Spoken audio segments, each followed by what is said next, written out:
$10 million, that's the number my HOA demanded after Hurricane Gideon ripped through Louisiana. Not because I damaged anyone's property, not because I refused to help my neighbors. In fact, I saved half a dozen lives that week. No, the HOA claimed I was responsible for the storm itself. That I had somehow manipulated the weather conjured a Category 4 hurricane to destroy every house but mine. Imagine surviving a natural disaster only to be accused of creating it. That's where my nightmare began. My name's Patrick Bailey. For 30 years, I worked as an aviation safety investigator, which means I've spent my life asking one question: why do things go catastrophically wrong? I lost my wife, Judy, years ago, and ever since then, I poured myself into preparation. My house isn't a mansion, it's a fortress. Reinforced bolts, steel shutters, backup generators, the whole setup. It's not paranoia, it's survival. At least that's what I thought. Catherine Stewart didn't see it that way. Catherine, the HOA president, the queen bee of our neighborhood. Blonde hair, blazer pressed to perfection pearls at every meeting, and always clutching that damn red leather notebook. She came by my driveway a week before the storm, smiling like she owned me. Funny how you know more than the professionals, she said, tapping her notebook. Almost like you've got inside information. Then she added, community means sharing Patrick. Everything, especially when some people have more than others. I laughed it off, but the look in her eyes stayed cold. As soon as she turned, I saw her scribble in that notebook, underline something twice, snap it shut. It felt less like a neighborly chat and more like reconnaissance. Days later, a letter arrived, thick, legal-sized envelope. Notice of intent to sue. I read it 3 times, thinking it had to be a joke. The HOA accused me of creating an asymmetric disaster preparedness advantage. Legal jargon that boiled down to this: my house made theirs look bad. And they wanted $9,784,000, an oddly specific number that matched my net worth almost to the dollar. Catherine had been digging into my finances. At the community meeting, she stood at the podium, that red notebook open like scripture. Patrick's fortress house drives up insurance premiums for the rest of us, she declared.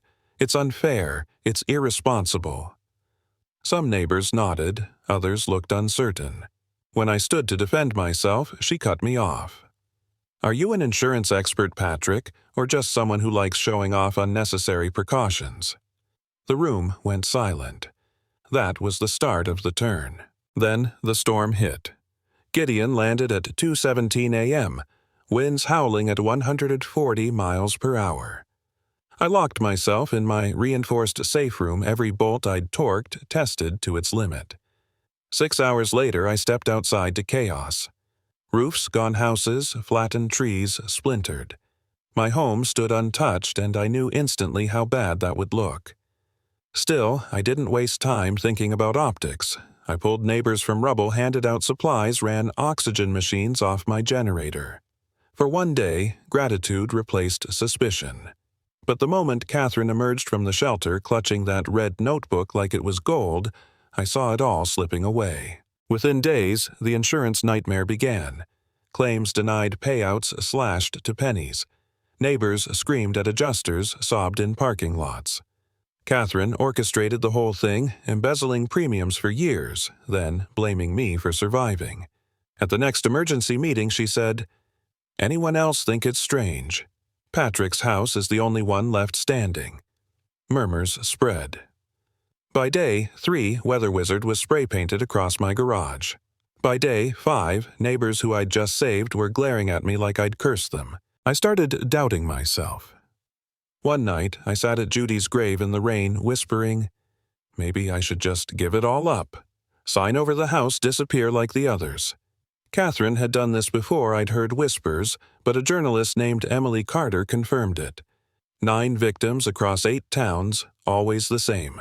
Playbook embezzle, deny claims, accuse the prepared neighbor, crush them with lawsuits.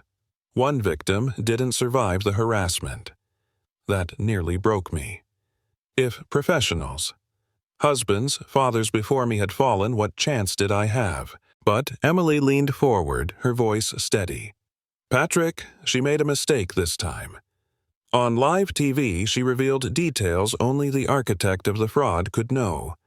We can expose her, but we need that notebook. That's when the plan was born.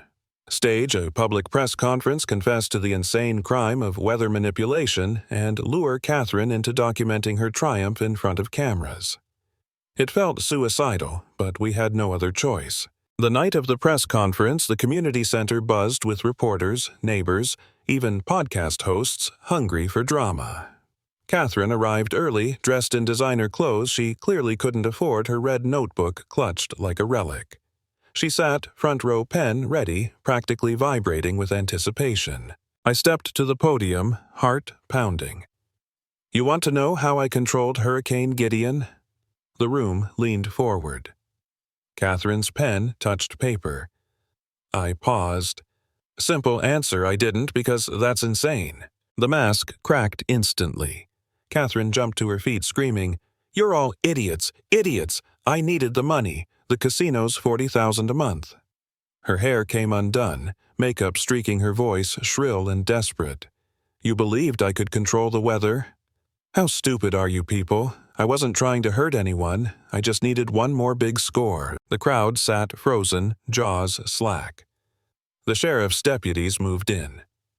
"Catherine Stewart, we have a warrant for your arrest." She collapsed into her chair, still clutching that notebook, sobbing. I would have gotten away with it if Bailey hadn't been so paranoid. They pried the notebook from her hands. It was evidence now. Every fraudulent scheme, written in her neat little script. Her lawyer tried to sneak out, but investigators caught him too tied to 6 other cases. And just like that, it was over. The woman who accused me of summoning a hurricane who stole millions from disaster victims was led away in handcuffs. My neighbors stared at me, shame and regret in their eyes. But I didn't feel like celebrating. I felt hollow, exhausted. Because winning doesn't always feel like winning, it just feels like surviving. Sometimes the most dangerous storms aren't in the sky. They're sitting at the head of your HOA with a red notebook and a smile.